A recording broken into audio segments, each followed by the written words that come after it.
Ramagundam MLA Raj Thakur మకాన్ సింగ్ పై Godavarikhani 1 town police స్టేషన్లో ఫిర్యాదు నమోదైంది. అడ్డంగా మాట్లాడితే అడ్డంగా నరుకుతా అంటూ మకాన్ సింగ్ చేసిన వ్యాఖ్యలపై బీఆర్ఎస్ రాష్ట్ర నాయకుడు వ్యాల్లా హరీష్ రెడ్డి కంప్లైంట్ చేశారు.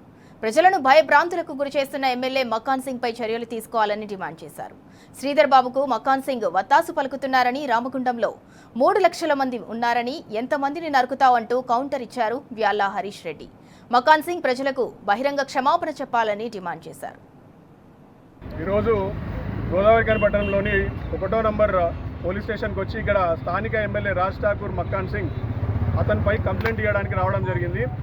ఆయన నిన్న మంతనిలో మాట్లాడుతూ, స్వర్గీయ శ్రీపాదరావు గారి వర్ధంతిలో మాట్లాడుతూ, ఆయనకు అడ్డొచ్చిన వాళ్ళని, అడ్డంగా మాట్లాడిన వాళ్ళని అడ్డంగా నరుకుతామని చెప్పేసి ఒక రకమైనటువంటి ప్రజల్ని భయభ్రాంతులకు గురి చేసేటువంటి మాటలు మాట్లాడిండు, బెదిరించిండు. అంటే ఆయన ప్రజాస్వామ్యబద్ధంగా ఎన్నుకోబడినటువంటి వ్యక్తా, మరి లేకపోతే రౌడీలు గూండాలు సపోర్ట్ చేస్తున్నటువంటి వ్యక్తా అర్థం చేసుకోవాలి ఒకసారి. ప్రజలు ఆయనని ఓట్లేసే గెలిపించారు. డాక్టర్ బిఆర్ అంబేద్కర్ రచించినటువంటి కాన్స్టిట్యూషన్ ద్వారా ఆయన ఎమ్మెల్యే అయిండు.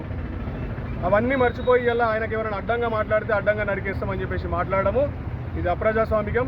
ఇది ఒక రౌడీ గూండాగిరి చేసేటువంటి వ్యక్తులు మాట్లాడే మాటలు. ఈ విషయం పట్ల ఖచ్చితంగా చర్యలు తీసుకోవాల్సిందని చెప్పేసి ఇక్కడ ఇన్స్పెక్టర్ గారికి కంప్లైంట్ ఇచ్చినాము. ఈయన వ్యవహారం ఎట్లుందంటే, అసెంబ్లీలో రేవంత్ రెడ్డి నాకు లైసెన్స్ ఇచ్చినట్టు మాట్లాడుతున్నాడు. నువ్వు ఊర్ల మీద ఎవరిని పడతాలని నరికే, ఎట్లా పడితే అట్లా తన్ను. ఎందుకంటే నువ్వు ఇలా ప్రతిపక్ష పార్టీ నాయకుల్ని కిందపడి మీదపడి తొక్కుతా అని చెప్పేసి నేనే చెప్పినా కదా.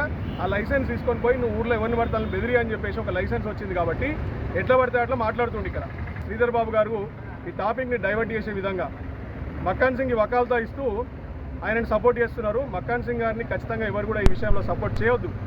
మీరు నిజంగా ప్రజల పక్షానైతే, మీది ప్రజాపాలన అయితే మకాన్ సింగ్తోని ఇలా క్షమాపణ చెప్పండి.